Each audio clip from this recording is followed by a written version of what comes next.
If you want to hard reset your Samsung Galaxy Tab A11 by using the recovery mode, then here's what you need to do. So you need to use a USB cable. You need to connect your tablet to a computer. And once you do that, you want to power off your tablet. So I'm going to press and hold the power button to open the power menu, and then we can choose to power off.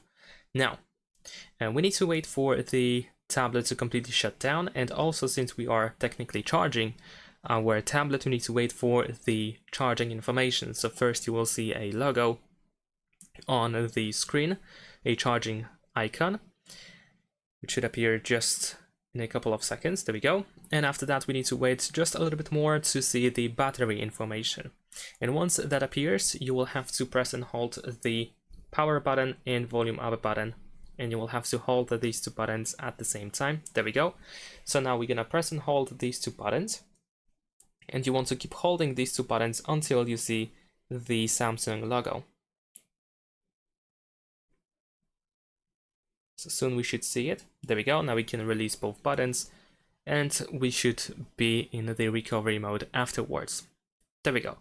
Use volume buttons in order to navigate in this menu, and we need to go to the wipe data / factory reset. Of course, we confirm our choice by pressing the power button, and then over here, once again, use volume buttons to choose factory data reset, and press the power button again to confirm.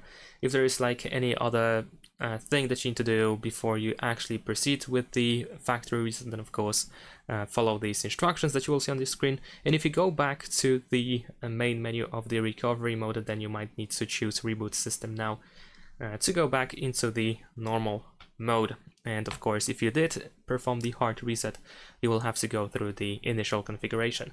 Thanks for watching, leave a like and subscribe.